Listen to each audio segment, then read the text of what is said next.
This is Nikita Sharma. मैंने कल आपको जो साइंस के आरपीएससी ग्रेड फर्स्ट के जो टॉपिक है उनको कवर करने से रिलेटेड बताया था। वो वीडियो मेरा इनकम्प्लीट था बिकॉज वो बीच में स्किप हो गया था, सॉरी। तो उसमें ये था कि क्लास 9th और 10th जो अभी एनसीईआरटी की बुक्स चल रही है उसके लिमिटेड टॉपिक है जो अपने सिलेबस में, उनके मैंने आपसे कहा था कि आप प्रिंट आउट निकलवा लीजिए। आप कुछ इस तरह की स्पाइरल बुकलेट बनाइए। ये देखिए कुछ इस तरह की स्पाइरल बुकलेट है।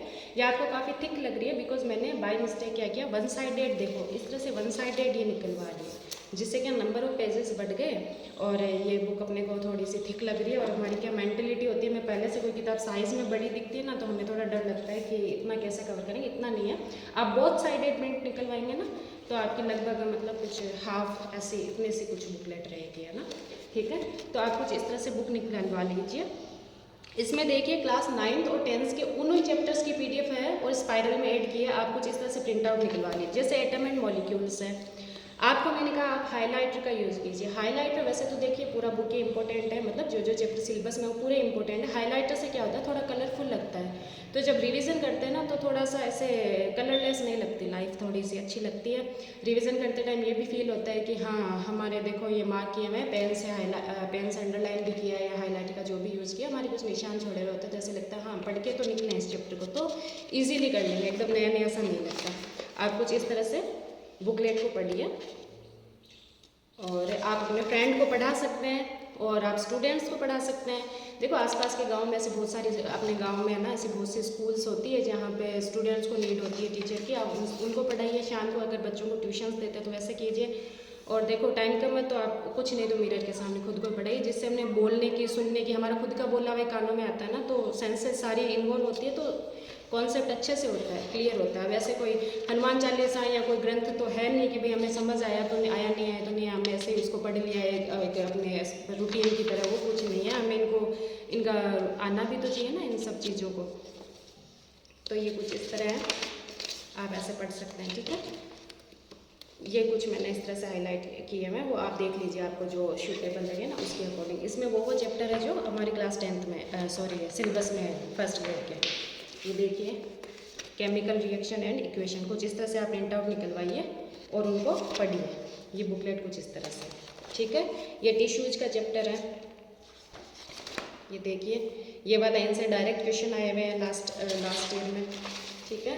इसके बाद में ये आपने क्या सीखा वाले, ये भी इम्पोर्टेंट। इसके बाद ये जो क्वेश्चंस है ना, इसके लिए मैंने आपको कहा था कि आप संजीव पासबुक्स को खोल लीजिए, ठीक है। इंटरनेट से भी हेल्प ले सकते हैं, लेकिन मुझे ऑफलाइन अगर आप सेल्फ स्टडी करते थे ज़्यादा बेटर लगा। जैसे ये क्लास 10th है, ये स्पेसिमन कॉपी है, नोट फोर से जो स्कूल में टीचर्स को दी जाती है ताकि वो अपने कुछ डाउट्स होते हैं वो क्लियर कर ले। अगर खुद के डाउट क्लियर नहीं है तो फिर हम बच्चों को कैसे अच्छे से डिलीवर करेंगे वो चैप्टर को। ये देखिए इसमें कौन कौन सा सिलेबस में है। ये हो गया केमिकल रिएक्शंस एंड इक्वेशंस, ये चैप्टर हो गया।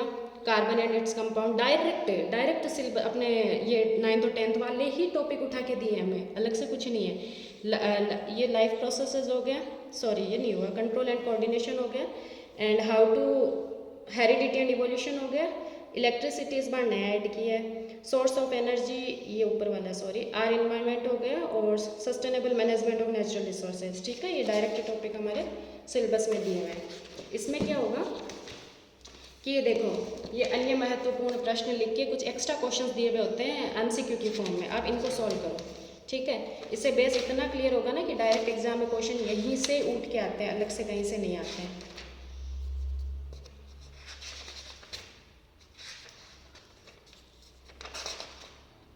ठीक है, ये डायरेक्ट आपके यहीं से आएंगे। ये कुछ इस तरह कर लीजिए। क्लास 9th की मैं आपको दिखा देती हूँ, ये क्लास 9th की है।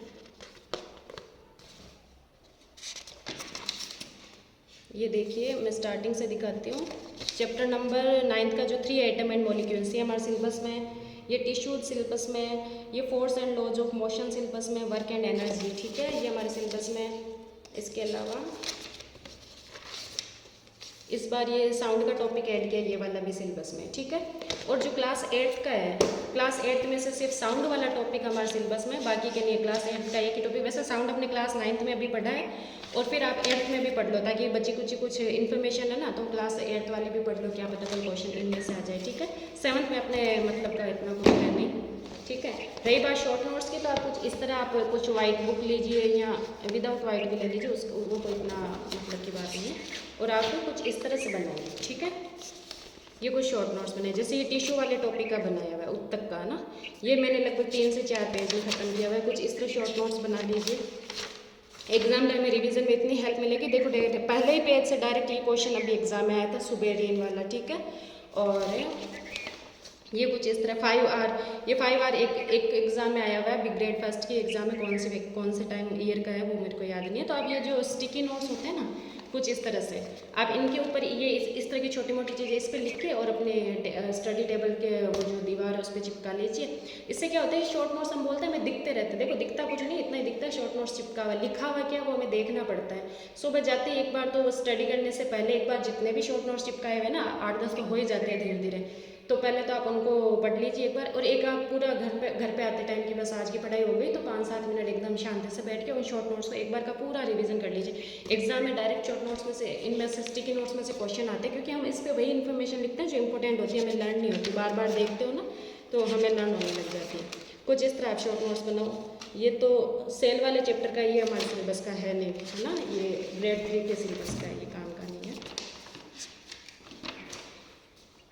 ठीक है। और जस्ट अ मिनट में आपको थोड़ा और बताती हूँ।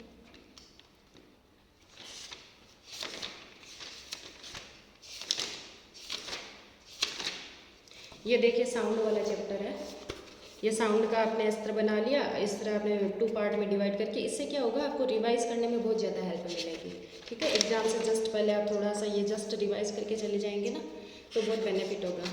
बाकी देखिए, आपको ऐसा लगता है कि कोई आके आपको एक कोई बुकलेट बताएगा या 5 ही तो क्वेश्चन आने, आप कोई ऐसी कोचिंग ज्वाइन करेंगे कि भाई हाँ 5 क्वेश्चन के लिए 1-1.5 महीने की कोचिंग सफिशिएंट है, आपने 1-1.5 महीने किसी टीचर से पढ़ा, तो भाई देखो टीचर आपको बड़ी बड़ी चीज़ें बता सकता है, लेकिन बेसिक्स तो आपको खुद को ही कवर करने पड़ेंगे। एक क्लासरूम में इतना सब कुछ पॉसिबल नहीं होता है टीचर के लिए, आपको बेसिक्स खुद ही कवर करने पड़ेंगे।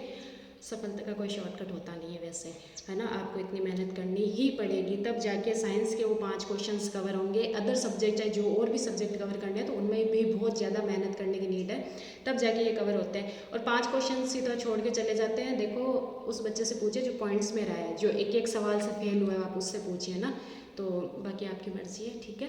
Thank you.